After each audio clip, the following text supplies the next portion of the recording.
Minasan ohayo gozaimasu. Selamat datang di video materi Shokyu Bunpoichi. Shokyu Bunpoichi di sini berisikan kosakata baru dan tata bahasa bahasa Jepang yang akan kalian pelajari selama satu semester ini. Jangan lupa untuk menghafalkan kosakata barunya dan juga mencatat bagian-bagian pola kalimat atau tata bahasa yang sekiranya nanti penting dan perlu dicatat. Selamat belajar dan simak baik-baik video berikut ini. Gambatte kudasai.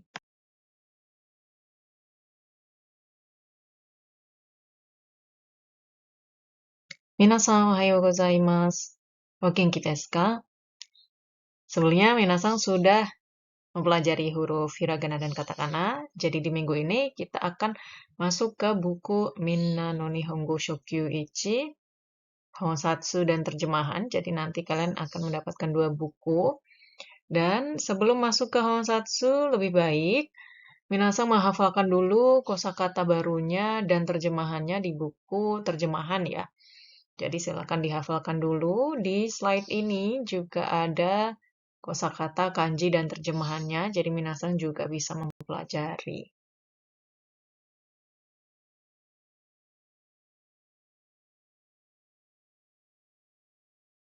Setelah mempelajari kosakata baru beserta terjemahannya, kita masuk ke Renshu Eichi dengan pola kalimat yang pertama, nani nani wa, nani nani des, atau titik-titik wa, titik-titik des. Rumusnya adalah sebagai berikut, subjek wa, predikat des. Contohnya, watashi wa maiku mira des. Jadi untuk contoh kalimat yang pertama, di sini subjek watashi atau saya. Selanjutnya dengan partikel wa. Partikel itu kata bantu ya. Jadi biasanya atau berfungsi jika menempel dengan kata lain. Jadi fungsinya akan muncul kalau dalam sebuah kalimat. Nah, jadi wa di sini penanda subjek. Jadi watashi wa gitu. Lalu predikatnya di sini salah satunya adalah nama orang ya. Jadi kata benda. Subjek itu kata benda, predikat juga kata benda. Jadi kata benda 1 wa, kata benda 2 des gitu juga bisa. E wa bides itu juga bisa. Nah, jadi diartikan saya Mike Mira atau Mike Miller. Jadi di buku Minna no Nihongo Shokyu Ichi di bagian awal-awal itu ada aktor-aktornya. Jadi minasan bisa cek nama-nama siapa saja yang akan diulang-ulang atau sebagai pelaku di buku Minna no Nihongo Shokyu Ichi. Lalu selanjutnya watashi wa kaishain desu. Nah, selain nama orang, kata benda nama orang bisa juga untuk kata benda sebuah profesi. Jadi saya adalah karyawan perusahaan atau pegawai perusahaan gitu ya. Segi wang sawa chugoku jing desu. Kalau minasang lihat di terjemahan titik-titik jing itu menunjukkan kewarganegaraan negara tertentu ya. Jadi chugoku itu negara Cina. Jadi kalau ditambah jing menjadi orang Cina. Wang sang wa chugoku jing desu. Jadi wang sang orang Cina. Wang sang wa isha desu. Wang sang dokter. Jadi ada 2 contoh atas dan 2 contoh yang bawah ya. Kalau 2 atas itu subjeknya saya, 2 yang bawah ini orang lain, kata ganti orang ketiga atau nama orang. Wangsang gitu. Jadi sama saja, subjeknya ini sama-sama orang, hanya saja satu saya, satunya orang lain. Predikatnya macam-macam, tadi ada nama, profesi, keluarga, negaraan. Baik, untuk Renshu E yang pertama, nani nani wa, nani nani des, merupakan sebuah contoh kalimat bentuk positif dalam bahasa Jepang. Positif itu yang seperti apa? Yang tidak ada kata-kata tidak atau bukan.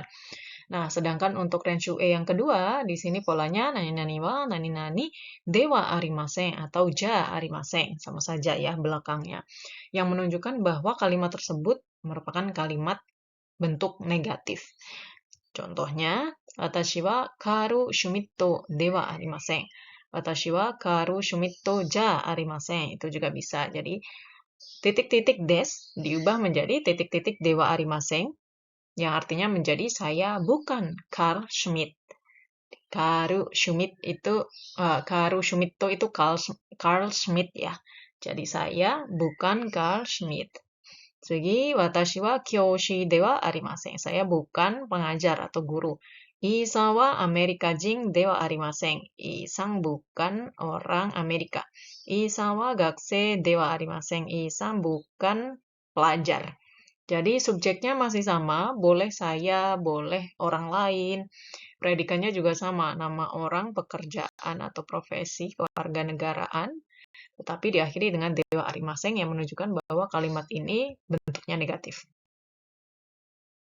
Tsugi renshu E yang ketiga, nani nani wa nani nani desu ka? Nah, jadi sekarang ada tambahan partikel akhir ya, yang menunjukkan bahwa ini sebuah kalimat interrogatif atau pertanyaan.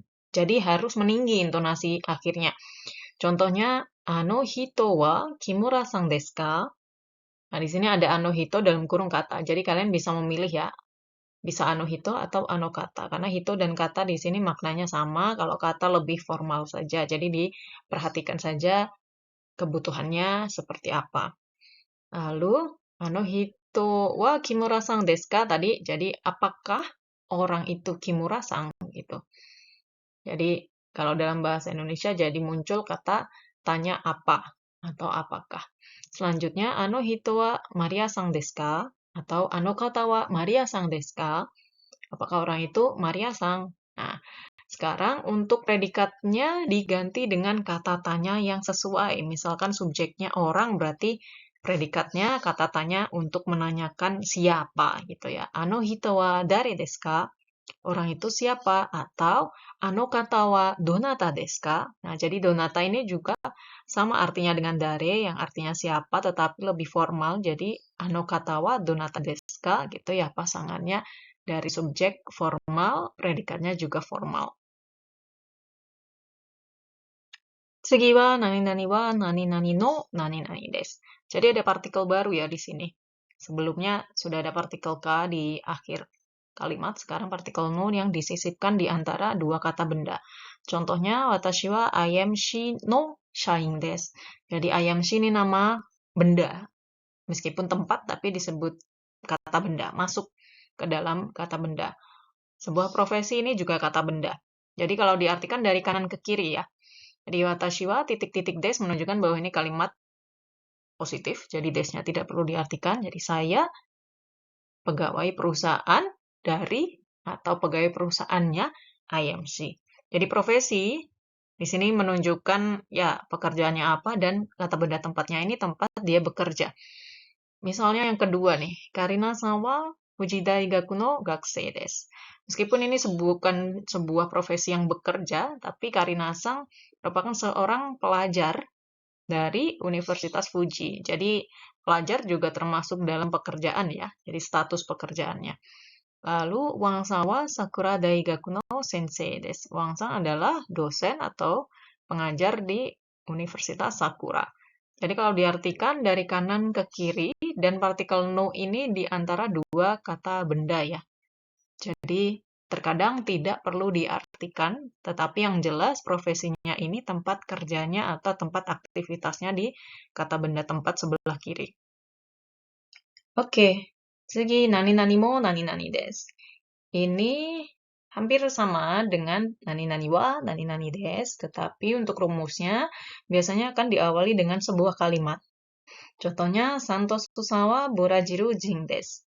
Maria-san mo Burajiru jin desu. Jadi partikel mo di sini menggantikan partikel wa, tetapi predikatnya sama. Maksudnya predikatnya sama dengan kalimat sebelumnya. Jadi Santosu-san adalah orang Brazil.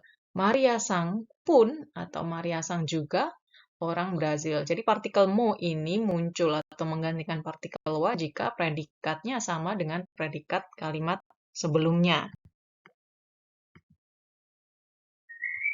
Oke, kore wa saigo no bunki desu. Renshu E ke-6, nani nani wa nani nani desu. Jadi di sini kembali ke pola kalimat yang awal, tapi bedanya predikat yang dipakai di sini merupakan sebuah kata bantu bilangan untuk usia. Jadi kalian bisa mempelajari dulu ya. Minasan bisa pelajari dulu di lampiran buku terjemahan. Di situ ada cara baca untuk angka dan kalian bisa menuju ke kata bantu bilangan usia. Jadi contohnya itu titik-titik tahun atau berusia titik-titik. Nah, jadi cara baca angka dan cara baca untuk usia biasanya ada perbedaan. Mari kita masuk ke rumusnya, subjek wa predikat des. Predikatnya di sini sebuah kata bantu bilangan usia ya. Teresa-chan wa 9 sai desu. Jadi angka titik-titik sai itu berarti berumur titik-titik. Teresa-chan berusia atau berumur 9 tahun. Taro-chan wa 8 sai desu. Taro-chan umurnya 8 tahun. Atau predikatnya kalian juga bisa ubah ke kata tanya, nansai atau oikutsu. Oikutsu itu lebih formal, jadi kalau misalkan kalian mau menanyakan ke orang yang lebih tua, atau mungkin orang dikenal dan belum akrab, kalian bisa pakai oikutsu gitu ya. Oikutsu desu ka? Gitu. Kalau nansai biasanya lebih casual. Jadi di sini hanya perbedaannya hanya di predikatnya saja. Sisanya sama dengan pola kalimat yang pertama. Minasang, bab ini sudah selesai. Jangan lupa untuk mengerjakan renshubi, latihan-latihan, serta kuis-kuis untuk materi pada Shoki Bumpo Ichi semester ini. Sampai jumpa di video selanjutnya. Mata aimashou.